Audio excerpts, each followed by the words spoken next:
శ్రీ సాయి సశరీరులుగా ఉన్న రోజులలో శ్రీ సాయియే స్వయంగా సాగు చేసిన భక్త పూదోటలో వికసించిన సౌగంధిక పుష్పాలు ఎన్నో. బాబా జ్ఞాన సౌరభాలను గుబాళింపచేసిన ఒక్కొక్క పుష్ప పరిమళం అద్వితీయం మరియు అవర్ణనీయం. బాబా జ్ఞాన సౌరభాలను జగమంతటా గుబాళింపచేసి శ్రీ సాయి దివ్య చరణాల సేవలో తమ జీవితాలను సార్థకం చేసుకున్న ఆ పుణ్యమూర్తుల జీవితాలు ఆచంద్రతారార్కం ఆదర్శంగా నిలుస్తాయి. ఆ భక్త పూదోటలో శ్రీ సాయి స్వహస్తాల ద్వారా అంది వచ్చిన అనుగ్రహ జలంతో వికసించిన ఓ పారిజాత పుష్పమే శ్రీ తాత్యా కోతే పాటిల్. శ్రీ తాత్యా కోతే పాటిల్. శ్రీ తాత్యా కోతే పాటిల్.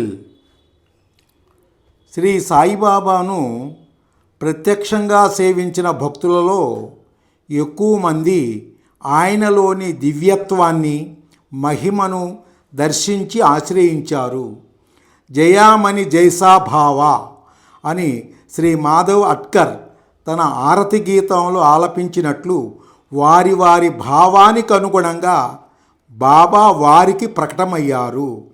అలాగాక బాబా మహిమతో సంబంధం లేకుండా బాబాను బాబా కోసమే ప్రేమించి మమతానుబంధంతో తమను తాము ఆయనతో ముడివేసుకున్న భక్తులను వ్రేళ్ల మీద లెక్కించవచ్చు. శ్రీ సాయి కూడా వారిపై అలాంటి అనురాగధారలనే వర్షించారు. ఆ అనురాగధారల తుషారాల నుండి చూస్తే శ్రీ సాయి యొక్క దివ్య రూపం ఒక మమతల హరివిల్లులా మనకు గోచరిస్తుంది. అలా బాబా అనురాగ వల్లరులలో తడుస్తూ ఆనందంగా నర్తించిన భక్తులలో శ్రీ తాత్యా కోతే పాటిల్ తరువాతనే మిగిలిన వారిని పేర్కొనాలి. శ్రీ గణపతిరావు కోతే పాటిల్, శ్రీమతి బైజాబాయిల కుమారుడు శ్రీ తాత్యా కోతే పాటిల్. తల్లిదండ్రులకు తాత్యా ఒక్కడే కొడుకు. వీరిది మొదటి నుండి మధ్యతరగతి రైతు కుటుంబం. తన స్వయం కృషి వల్ల తరువాతి కాలంలో బాబా ప్రతినిత్యం ఇచ్చిన పైకం వల్ల తాత్యా ఊరిలో పెద్ద మోతుబరి రైతు అయ్యాడు. ఆ రోజుల్లో తాత్యాది 12 ఎద్దుల వ్యవసాయం. అప్పటి ప్రమాణాల ప్రకారం 12 ఎద్దుల సేద్యం అంటే పెద్ద భూస్వామి క్రింద లెక్క. తాత్యా ఒడ్డు పొడుగు బలిష్టమైన దేహ సౌష్ఠవం కలిగి ఉండేవాడు. మంచి పరోపకార నైజంతో ఊరిలో అందరి తలలో నాలుకలా మెలుగుతూ గ్రామ వ్యవహారాలలో కీలక పాత్ర వహించేవాడు. తగాదాల పరిష్కారానికి ఎందరో ఈయన వద్దకు మధ్యస్థం చేయమని వచ్చేవారు. కొన్ని సాయి చరిత్రలలో తాత్యాను షిరిడి గ్రామాధికారి పాటిల్గా పేర్కొన్నారు. అయితే తాత్యా కానీ అతని పూర్వీకులు కానీ ఎవ్వరూ గ్రామాధికారులు కారు. పాటిల్ అనేది కేవలం గౌరవవాచకమే తప్ప పదవిని సూచించే పదం కాదు. ఆ రోజుల్లో షిరిడి గ్రామ పోలీస్ పటేల్ అంటే మున్సిబ్ శ్రీ సంతాజీ పాటిల్ షెల్కే. శ్రీ సాయిబాబా షిరిడి వచ్చినప్పటికీ తాత్యా వయసు సుమారు 6-7 సంవత్సరాలు ఉంటాయి. బాబాతో తన తొలినాటి పరిచయం, ఆనాటి తన అనుభవాలను గూర్చిన తన స్మృతులను నెమరు వేసుకుంటూ శ్రీ తాత్యా పాటిల్ ఇలా అన్నారు. శ్రీ సాయి మొదట షిరిడీ గడ్డ మీద అడుగుపెట్టే నాటికి నాకు 6 లేక 7 సంవత్సరాలు ఉంటాయి. మొదట మారుతి మందిరంలోనూ ఆ తరువాత మా గుర్రాల శాలలోనూ చదువుతుండేవాడిని. అప్పుడు శ్రీ మాధవరావు దేశపాండే శ్యామ మాకు ఉపాధ్యాయుడిగా ఉండేవారు. నేను మారుతి ఆలయంలోని స్కూల్లో చదువుతుండగా బాబా నిత్యము మా ఇంటికి భిక్షకు వచ్చేవారు. నేను, నా మిత్రుడు రఘు పాటిల్ మరి 4-5 పిల్లలము కలిసి స్కూలు విడవగానే మసీదు ముంగిట నిలచి బాబాను వెక్కిరించి కవ్వించేవారము. అప్పుడు ఆయన వయస్సు సుమారు 18 లేక 19 సంవత్సరాలు ఉండేవి. సన్నని మీసం ఉండేది. ఆయన ఎప్పుడూ మసీదులో ఒక స్తంభం ప్రక్కన మౌనంగా కూర్చుని ఉండేవారు. రఘుపాటిల్ రోజు మసీదు గేటు దగ్గర నిలబడి బాబాపై రాళ్ళు రువ్వేవాడు. ఒక్కొక్కసారి ఆయన మమ్మల్ని తిట్టేవారు. మేము పెద్దగా నవ్వుతూ ఆయన్ని వెక్కిరించి ఇంకా కవ్వించేవారము. బాబా మమ్మల్ని కొట్టడానికి సట్కా అంటే చేతికర్ర తీసుకోగానే మేము అక్కడి నుంచి పరిగెత్తిపోయేవారం. అది దాదాపు మా నిత్యకృత్యంగా ఉండేది. ఆ తరువాత నేను మధ్యాహ్న భోజనానికి ఇల్లు చేరేవాడిని. ఎక్కువసార్లు నా భోజనం సగం అయ్యేసరికి బాబా భిక్షకు మా ఇంటికి వచ్చేవారు.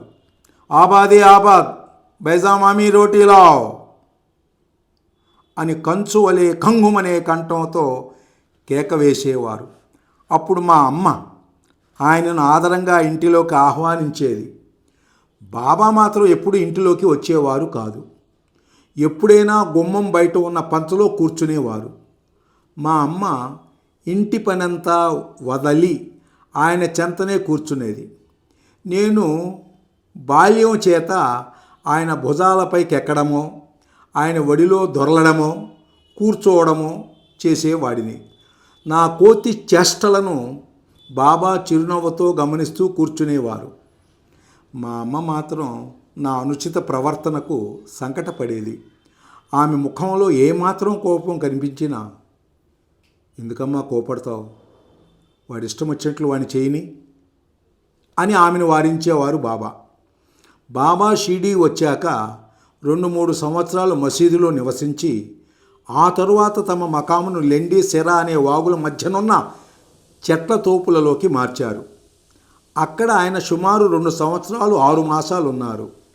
ఆ కాలంలో ఆయన భక్తులలో ఎవరో ఒకరో అక్కడే ఆయనకు నిత్యం భిక్షను ఏర్పాటు చేసేవారు. బాబా ఆ చెట్ల తోపులలో ఉన్నప్పుడు నేను, రఘుపాటిల్ మరి 3-4 కలిసి ఆయన వద్దకు వెళ్ళేవాళ్ళము.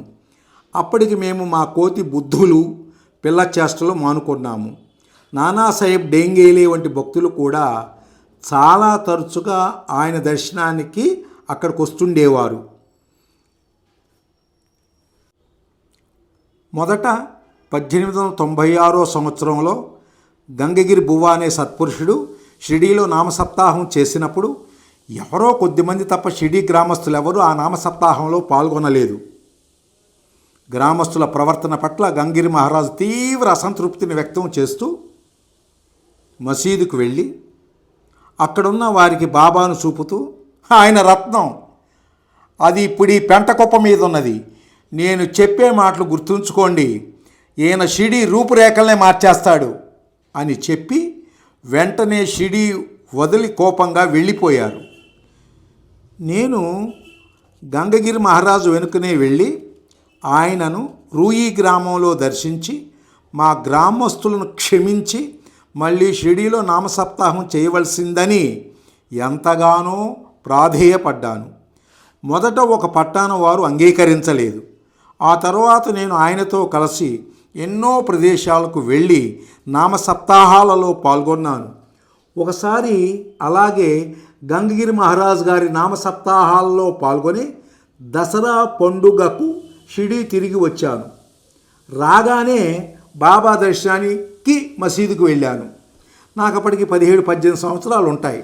నామసప్తాహాల గూర్చి నేను చెప్పినది విని బాబా ఎంతో సంతోషించారు. అప్పటి నుండి నేను తరచుగా మసీదుకు వెళ్ళడం ఆరంభించాను. బాబా కూడా నన్నెంతో ప్రేమగా తన బిడ్డవలే చూసుకునేవారు. తమ అనుమతి తీసుకోకుండా నన్ను ఎక్కడికి వెళ్ళనిచ్చేవారు కాదు.